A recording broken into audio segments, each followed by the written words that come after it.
1848, Jules Verne a 20 ans. Il s'installe à Paris pour y obtenir ses diplômes de droit. Mais en parallèle, il va voir toutes les pièces de théâtre qu'il peut. Il économise sur sa nourriture pour s'acheter toute l'œuvre de Shakespeare. Il fréquente des salons.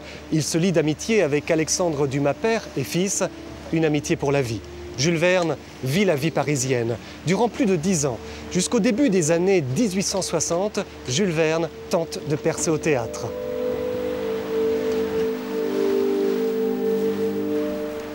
Déjà en famille, Jules Verne a l'habitude de faire des vers, puisqu'on fait des sonnets pour les invités, pour la famille, on met ça sur la table. Et on fait de la musique aussi en famille chez Jules Verne. Le père joue du piano, Jules Verne jouera du piano. Et lorsqu'il arrive à Paris pour terminer ses études de droit, il rencontre Alexandre Dumas fils assez rapidement, qui lui corrige une première pièce de théâtre qu'il écrit, qui s'appelle L'Épaille rompue, et qui sera jouée d'abord à Paris, puis ici à Nantes.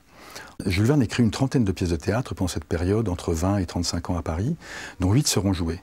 Bien évidemment, ça ne lui suffit pas pour vivre, et donc il commence à boursicoter. Donc, comme il a une formation de juriste, il a terminé ses études de droit, et donc voilà, il commence à travailler à la bourse comme agent de change, mais dans un cadre un peu particulier. Il est à la Corbeille, au milieu d'un groupe de littérateurs, Feydeau père, Dumas fils et d'autres qui sont là, qui boursicotent avec lui. Au début des années 1860, Jules Verne est agent de change à la Bourse de Paris. Il est marié depuis peu avec Honorine de Viane, une jeune veuve amiénoise, mère de 2 petites filles. Mais déçu par le théâtre, qui ne lui permet pas de faire vivre décemment sa famille, il abandonne brutalement ce genre. Il se met à écrire un roman de genre nouveau, un voyage en ballon au-dessus de l'Afrique, un roman qu'il baptise « Un voyage dans les airs ». Jules Verne obtient un rendez-vous auprès de l'éditeur Pierre-Jules Hetzel. C'est la rencontre décisive de sa vie. Dans ce début des années 1860, Pierre-Jules Hetzel revient tout juste d'un long exil imposé par la politique de Napoléon III. Car Pierre-Jules Hetzel est un ancien 48ard, un républicain convaincu, un ardent défenseur de l'enseignement obligatoire, laïque et pour tous. Et lorsqu'il voit ce jeune Jules Verne, âgé de 35 ans, avec son manuscrit, arriver dans son bureau, il comprend tout de suite qu'il a là l'auteur qui va servir ses projets éditoriaux. Le roman, qui a changé de titre, qui est devenu 5 semaines en ballon, est publié le 24 janvier 1863. Le succès est immédiat. C'est le premier roman de la future et longue série des voyages extraordinaires. Désormais, Jules Verne est lié pour toute sa vie à la maison d'édition Hetzel. À l'époque de Jules Verne, des premiers romans de Jules Verne, la tradition était la publication de beaucoup de romans pour la jeunesse sous forme de feuilletons, donc dans des magazines spécialisés. En particulier, Hetzel, de retour de son exil, donc après, dans les années 60 du 19e siècle, pensait à la création d'une nouvelle revue qu'il a intitulée Magasin d'éducation et de récréation, et qu'il fonde en 1864, justement avec un roman de Jules Verne, avec les voyages-aventures du capitaine Hatteras. Donc Jules Verne est le premier romancier, le premier auteur de la nouvelle série de publications, de revues, Magasin d'éducation.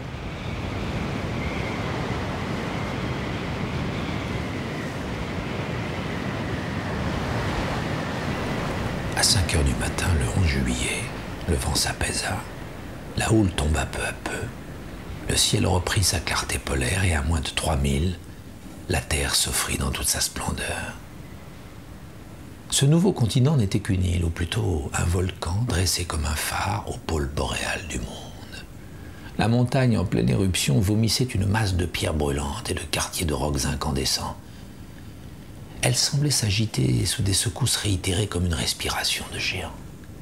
Les masses projetées montaient dans les airs à une grande hauteur au milieu des jets de flammes intenses et des coulées de lave se déroulaient sur ses flancs en torrents impétueux. Ici, des serpents embrasés se faufilaient entre les roches fumantes. Là, des cascades ardentes retombaient au milieu d'une vapeur pourpre et plus bas. Un fleuve de feu, formé de 1000 rivières ignées, se jetait à la mer par une embouchure bouillonnante.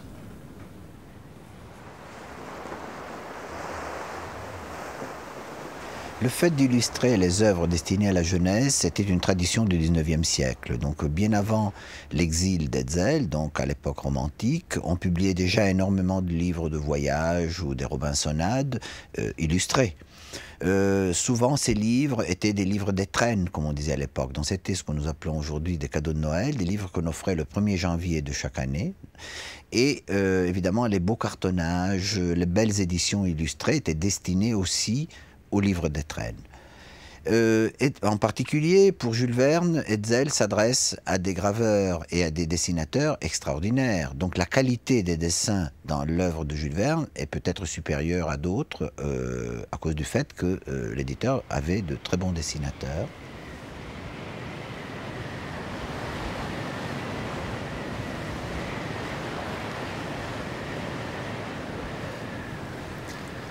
Donc quand Jules Verne a commencé à écrire des romans, après les premiers contrats qu'il signe avec Hetzel, il s'arrête d'écrire des pièces de théâtre, d'abord parce qu'il n'en a pas le temps, et d'autre part, même les romans ne suffisant pas à son existence, il accepte des tâches comme d'écrire une géographie de la France ou une histoire des grandes expéditions, des grandes explorations et des navigations. Donc pendant 15 ans, il arrête le théâtre.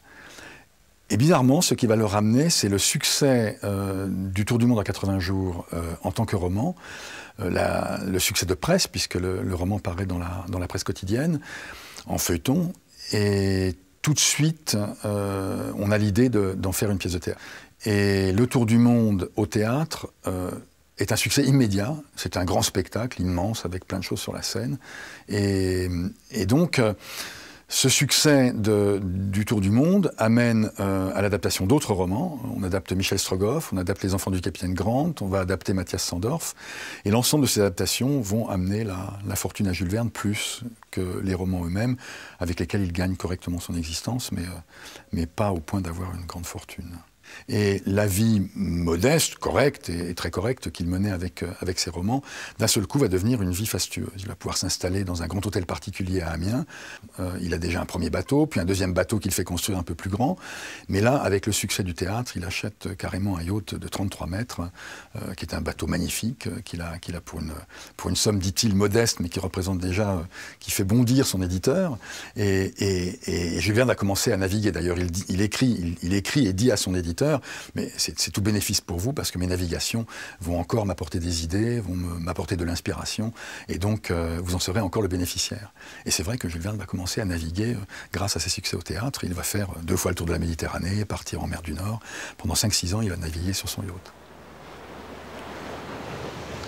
En tout, 62 voyages extraordinaires vont être publiés par Hetzel. Mais avant d'être publiés en volume, ces romans vont être publiés en feuilleton. Et Jules Verne va devenir l'un des plus grands feuilletonistes du XIXe siècle. Cela va développer son art du suspense et du coup de théâtre.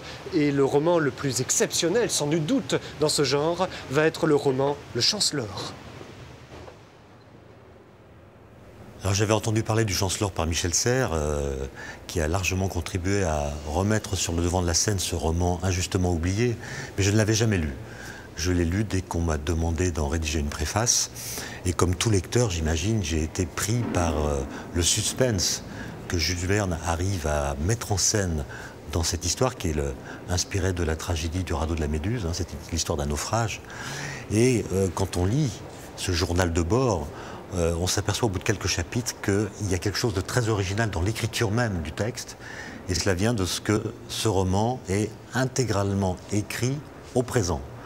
Et le narrateur qui assiste aux événements tragiques qui se produisent nous donne le sentiment, à nous lecteurs, qu'il n'en sait pas plus que nous sur ce qui va arriver. Tout est perdu. Ai-je demandé de nouveau? Non, monsieur, me dit Robert Kurtis, non.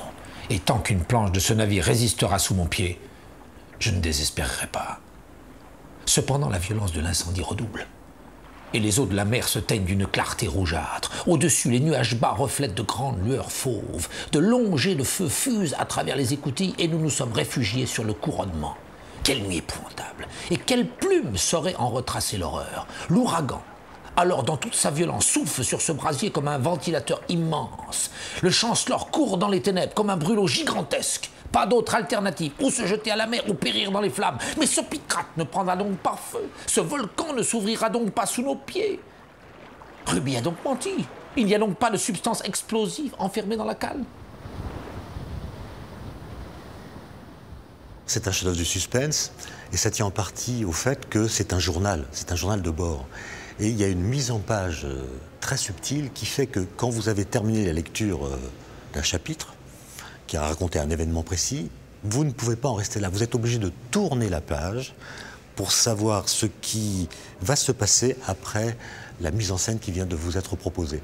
Et donc c'est un livre qu'on est quasiment obligé de lire d'une seule traite. Il faut en prévenir les lecteurs. À 11h30, au moment où la mer est plus terrible que jamais, un grondement particulier, si redouté des marins, vient s'ajouter au fracas des éléments déchaînés et ce cri retentit à l'avant. « Des brisants par tribord !» Robert Curtis saute sur le bastingage, jette un coup d'œil rapide sur les lames blanches et se retournant vers le timonier. « La barre à tribord, toute !» crie-t-il d'une voix impérative. Mais il est trop tard.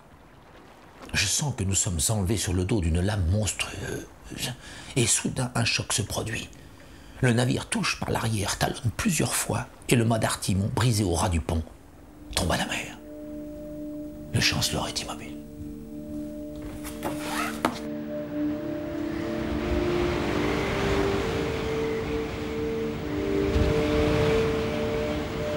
En créant la série des voyages extraordinaires, Jules Verne et Pierre-Jules Hetzel avaient le projet de raconter l'histoire de l'univers.